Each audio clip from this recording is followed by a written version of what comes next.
yeah, that's right. Wait, let me do one thing. Sorry. I want to make one distinction here. Okay. All right, these are very, very, very similar sets of data. Especially if you only look at the average. You shouldn't have to do much work. What is the average of all three? 5. This is obviously 5. This is 5 because I took that down by 2 and I took that up by 2. So it's still going to be this. The sum is still going to be the same. If I told you 5 numbers, go with me for a second. If I told you 5 numbers average to be 5, do you know what the numbers are? No. One of them could be 18 billion, as long as another one is like negative 18 billion. Right? So I don't know any of the freaking numbers. But I do know something about them. They have to add to be what? If 5 numbers average to be 5, what do they have to add to be? 25. Because 25 divided by 5 is the only way you can get 5 average, right? So I know this adds to be 5 because it's 5 times. So if I take 2 away from that guy, add 2 to that guy, it still adds to be the same. If I take 1 away from that guy and add 1 to that guy, it's still going to average to be the same. All right, I just wanted to let you know that's a little math thing about average. I like it. So the average for each of these, let's say these are each, let's call these each, I know when we think population we think big, but a population could be 5 people, believe it or not. So I'm going to start this off as if these are populations. So let's say the mean here is 5, the mean here is 5, the mean here is 5.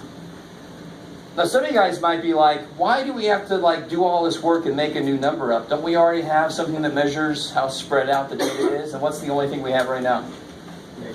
Range. Does everybody agree, though, that each of these 3 are spread differently? Which one is spread the most away from the middle? The third one. Why is that one not spread out as much? Because it has 3 numbers that are right on the freaking middle, right? So this one gets away from the middle more often on average, or further from the middle on average. Does everybody see that? All right, good, because that's the reality. Okay, good. So what is it that we do have that kind of measures spread? We have something. I'm doing this. Range. I like it. What's the range of the first one? 0. Okay. What's the range of the second one? 4. So good. All right. So this is more spread out. The range number got bigger, meaning it's more spread. So Jeff, why the hell do we got to do this shit? Well, what's the range for this guy? Oh shit. So that's no good. If the range was sufficient, that number should have been bigger to show that that is more spread out. So that's why the range is nowhere good enough. Okay, just want you guys to buy into why we have to do all this work to figure out something else. Okay. All right. Please, dear God, let me know the minute something's not quite making sense. I like that sound. You just made that. That's my favorite sound. Oh. Yes? So whenever you say, from this point on, whenever you say average, that means the median, right? No, I'm sorry. I'm going to try not to use the word average, to be honest, because the word average can actually mean any of the measures of center in general. So the mean is what we normally consider the average. Mm-hmm. Median is the median, and so forth. Yeah. Okay. Is that cool? Mm-hmm. So the word average is not specific enough in general, to be honest. Okay. So here's what we're going to do. I'm going to ignore this one, sort of, because everything we do to this is going to come out to be 0 anyway. So I'm going to do this one, and then I'm going to make you guys do this one. And then we're going to leave. Do what? We're going to calculate this new number. That's going to be if I tell you the mean and this other number, you get an idea of what the data looks like. So here's how this works. So here's my data. Let's put my data. 3, 5, 5, 5, 7.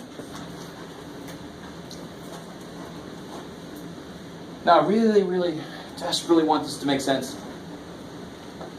And I'm obviously kind of pushing us in a certain direction because all the possibilities for what this could have been have already been eliminated to this one thing. So I'm going to push us in this direction. But it doesn't make sense that I want the spread to be how far the data gets away from the middle. Isn't that a nice idea of spread? There are other ways to do it that would be heinous as far as work goes. So be glad we picked this. All right. So obviously the first thing I want to calculate is what? If I want to know the average distance that every data point gets away from the middle, what's the first thing, very simple little thing I want to look at? Do this. If I want to know the average distance that every data point gets away from the mean, and what's the mean? 5. What should I calculate first? How far away each data point is. So up here I'm going to put a label that represents the mathematical idea I'm doing below. So this is the data point minus the mean. So here's the thing about statistics. There are no word problems. We already had this discussion before. But there are a lot of Greek letters. And there are a lot of formulas that you have to know when to use which one. So this first level that you have to get used to is the label on the top of the table that we use here tells me what to do in each spot. So what is 3 minus 5? That's crazy. 5 minus 5? It's amazing. 7 minus 5? 2. Now why does that suck as far as finding an average distance if I use those numbers? What do they add up to be? They will always add up to be 0. Always. Because the mean has equal amounts negative as it does positive. Above it, below it. Does that sort of make, because that's the mean, that's what the mean does. Situates itself so if you subtract all these below it and subtract all these above it, that's going to come out to be 0 in the end. Because it's the equal amounts on both sides. Let me let that sink in. The median is equal amount of data points on both sides. The mean is equal amounts on both sides. That's a little freaky, but does it just make sense that adds to 0? Okay. So that sucks. So watch this. I really want this to make sense. If I add this column up, what symbol would I use to represent that? I like it. This guy, right? The big E. The big E. And what did I just add up? All these. So the sum of these came out to be 0.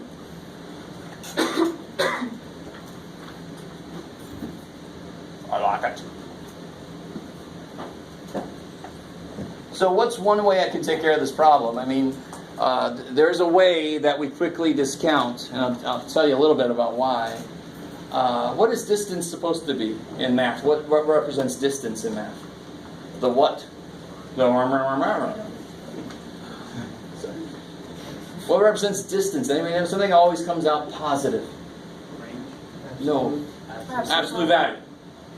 Right? Why is the absolute value of negative 4 4? Because negative 4 is how far from 0? 4 steps. So that's distance in math is absolute value, because you're not going to say, just because I turn around, you're not negative 4 feet away from me. Right? Are you in me? Like, wait. No. Reference? Okay. I hate when nobody gets that reference. Like, come on. Come closer, quick. So one thing I could do is take the absolute value. What does an absolute value look like if you graph it? Who knows? Beautiful. A V.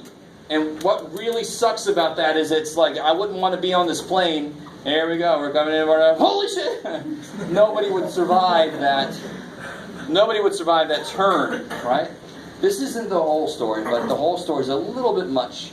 But that's one reason we don't use absolute value, is because the function that describes it is just very, it's just bam, it just takes that immediate turn. I want something a little bit more like this. And what's this? What function would this be? Parabola, that uses what in the function? Squares. So the problem is I got negatives. That really is the problem. One way to get rid of them is absolute value. Let's not do that, because then my function gets weird. Another way is to square.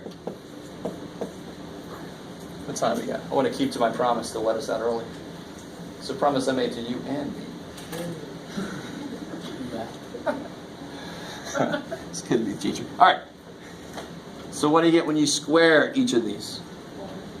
4. That's amazing. 0. 0. I mean 4. It's okay. If you're going to make a mistake, now's the time to do it. And then if I add them up, what symbol could I put here? If I'm going to add these up, it would be the sum of what?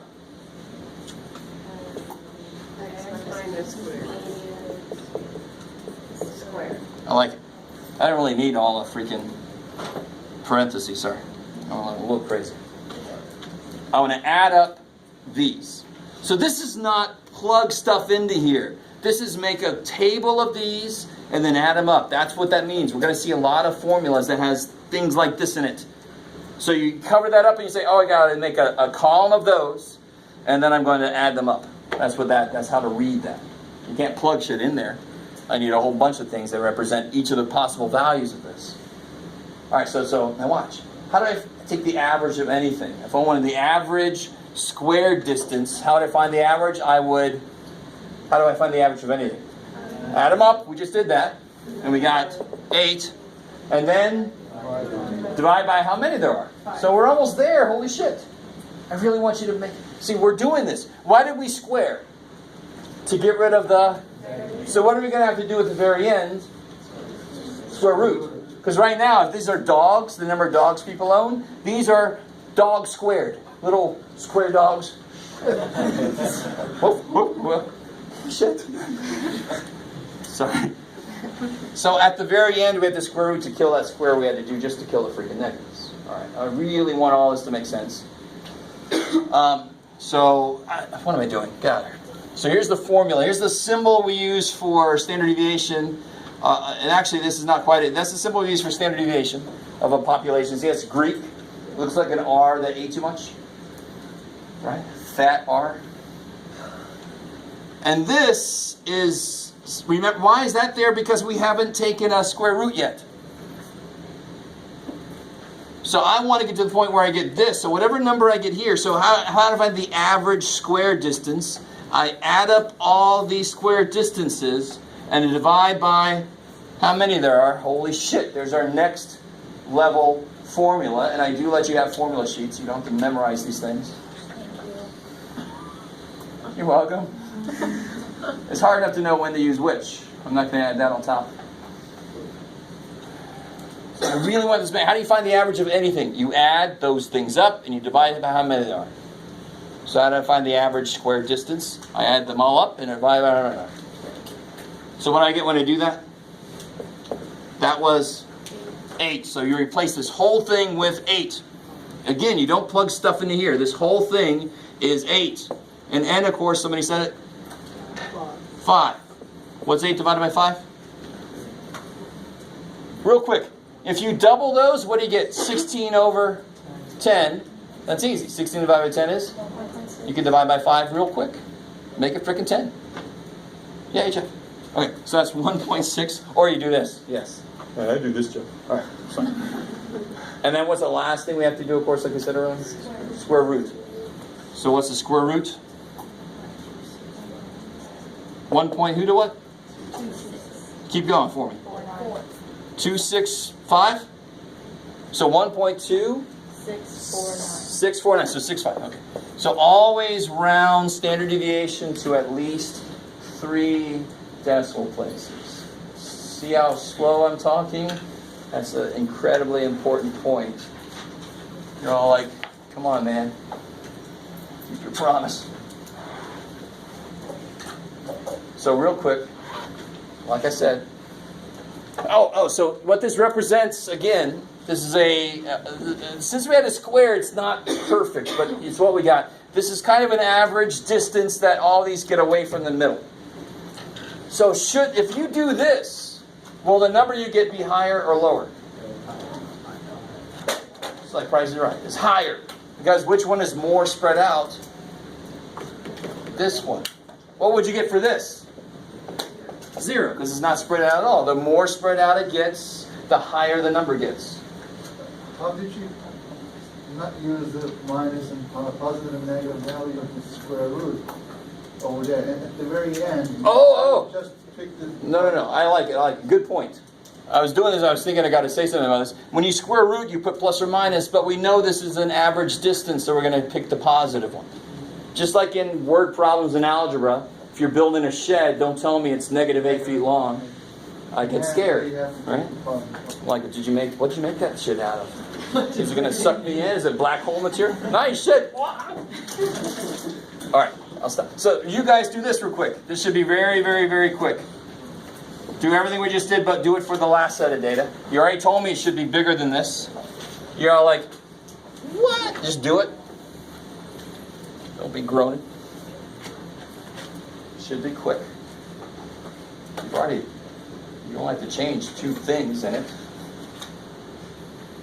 And that'll be the last thing we do today, right?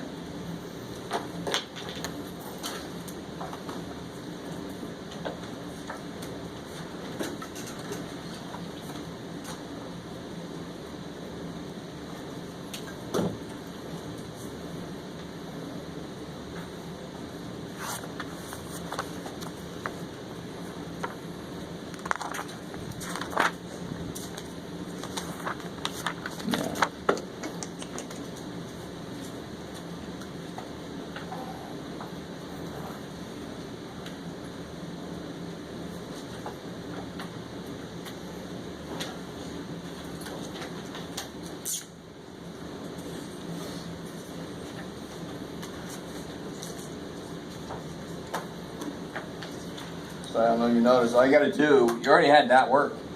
So the only things that change are those. So when you get here, what's 4 minus 5? Negative 1. What's 6 minus 5? 1.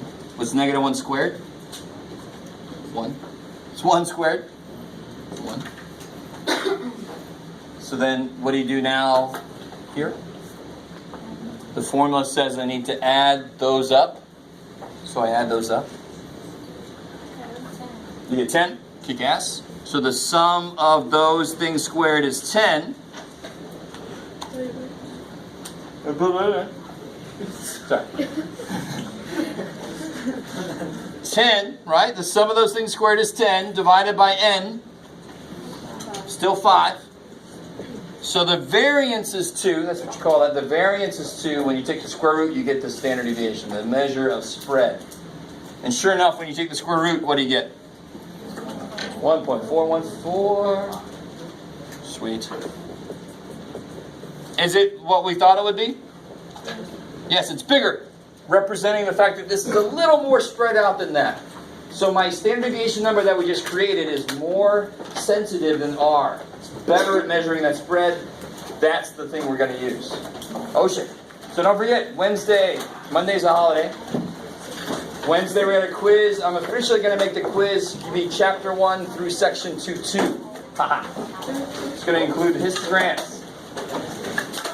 Yay, check.